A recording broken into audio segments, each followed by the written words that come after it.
Step down Leung Chun-ying. Members of the Civic Party, People Power, and the Hong Kong Association for Democracy and People's Livelihood chanted. The protesters said they were disappointed at the lack of effort on the part of the chief executive to promote universal suffrage. Evelina Leung, TVB News. The chief executive also faced questions about landfill expansion plans that are in danger of being voted down at LegCo's Finance Committee tomorrow. Vicky Kong reports it was of little use. Leung Chun-ying admitted in the question and answer session that he felt Tuen Mun residents have not been fairly treated. He agreed that apart from resolving landfill-related issues, the district deserves to be given a boost in its local economy. We should do more to develop the local economy, local community economy, to provide more job opportunities and to provide more business opportunities. But even pro-government lawmaker Tam Yu-chung asked for more than just talk. The CE has put it very well, but this is not enough. How we implement these ideas is also important so as to give us confidence. And confidence is what Chief Secretary for Administration Carrie Lam tried to instill in the people of Tuen Mun.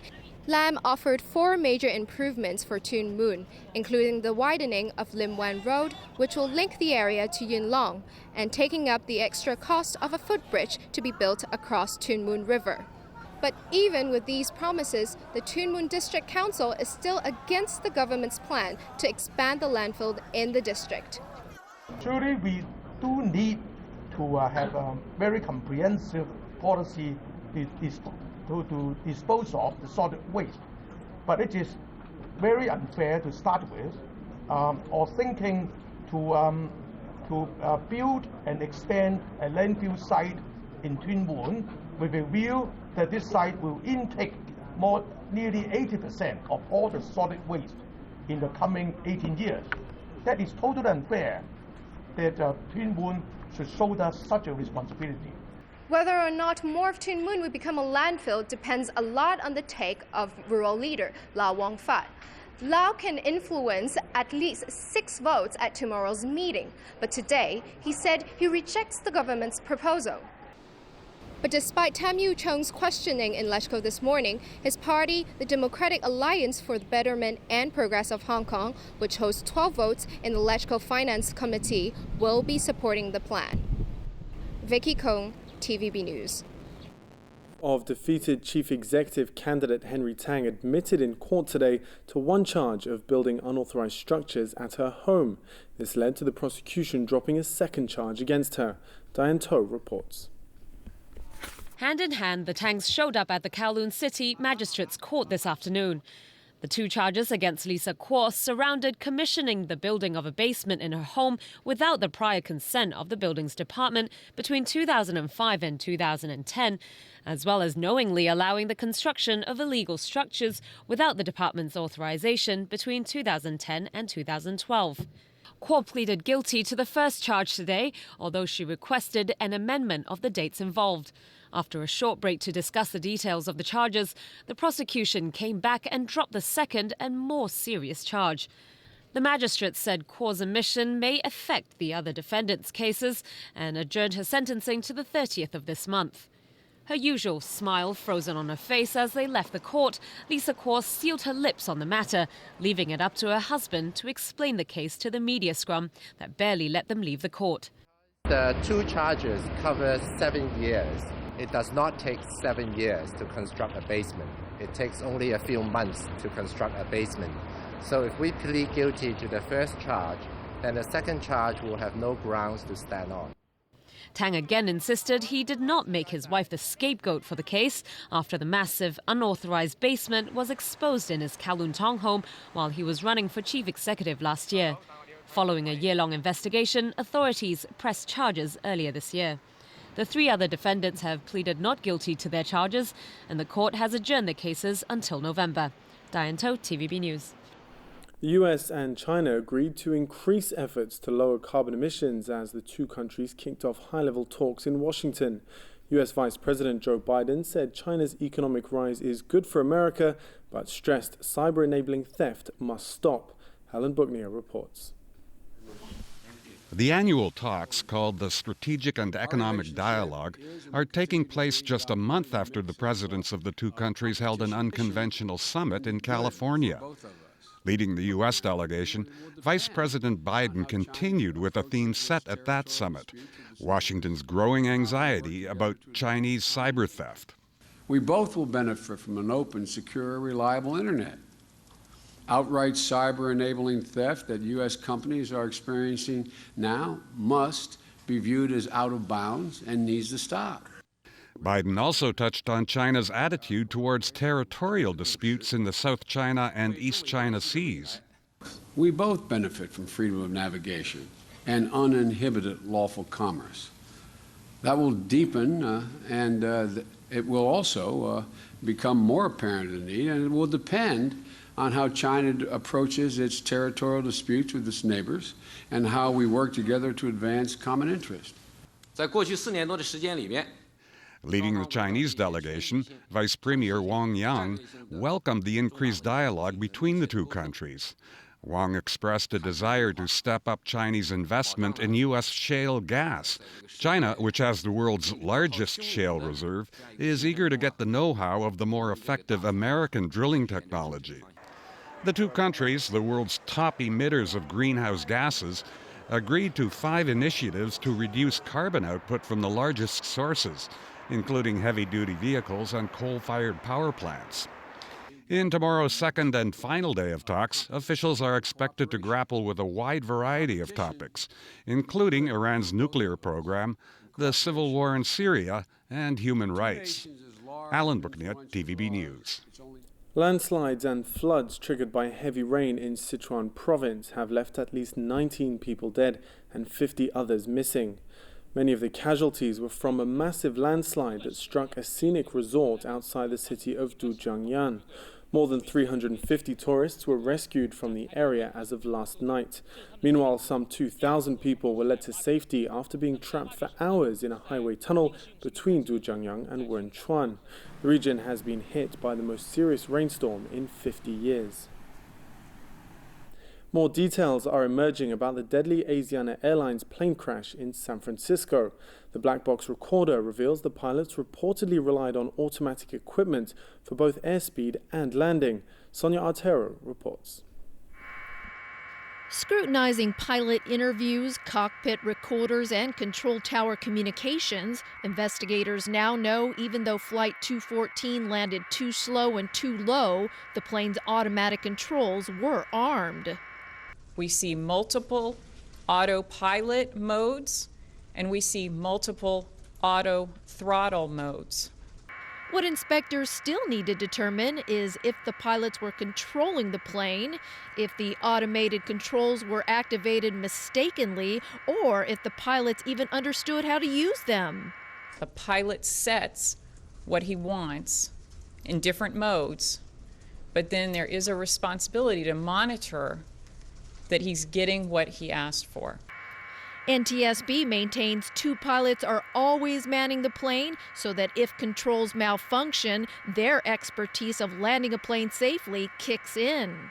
What also needs explaining is why passengers were told to stay seated when the crew should have assisted them out within the first 90 seconds. What we saw here was that the first doors and slides weren't opened for about 90 seconds.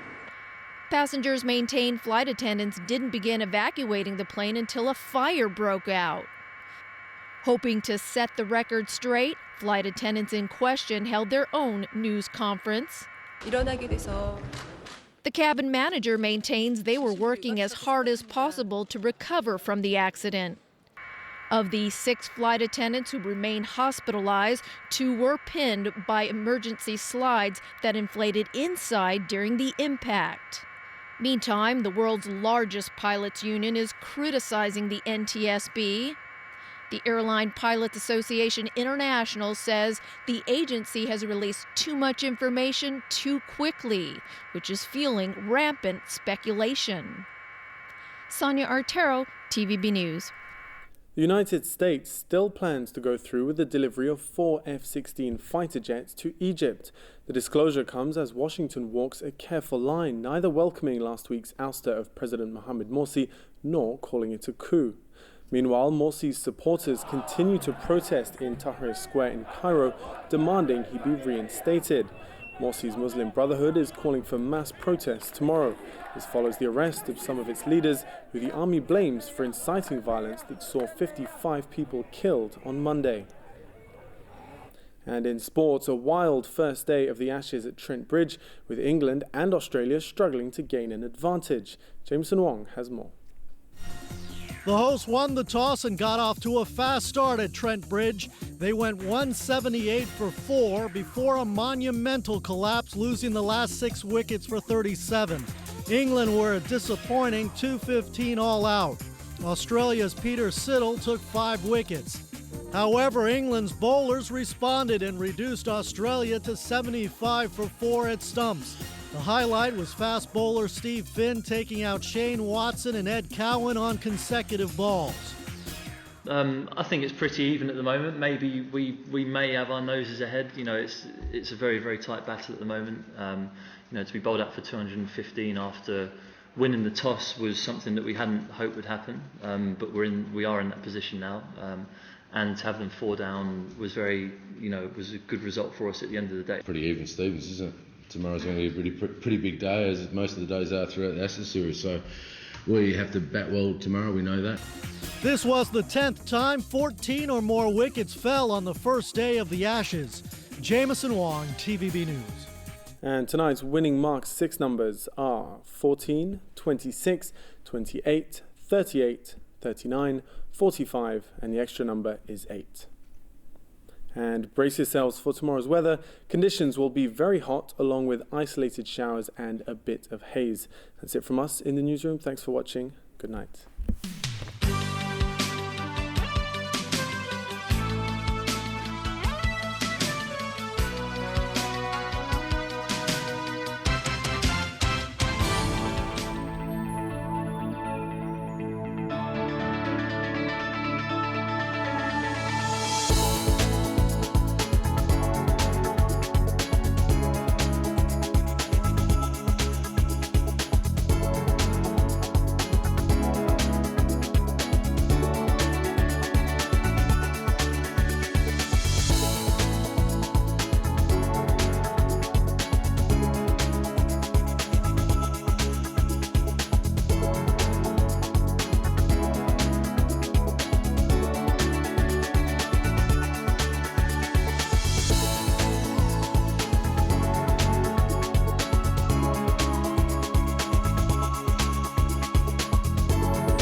Earth Live was brought to you by Prince Jury and Maurice Lacroix. For all the latest buzz in the entertainment world, stay with us on Pearl for Entertainment Tonight. This is it. The U20 Cup will conclude this Saturday night with Ghana versus Iraq for third place at 10:50, followed by France and Uruguay battling for the championship at 1:30. All live and right here on Pearl. Play Amazing Summer Fantastic and you could win a brand new car. Catch TV Buddy on any of the 4 TVB channels.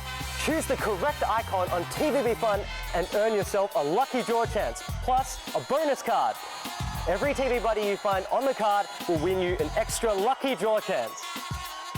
This summer is so amazing, it's fantastic. 陳生陳太，隨便參觀啦，呢邊啦。走火通道好暢通喎。全家都住有齊心咯，防煙門閂好，合晒規格㗎。係喎。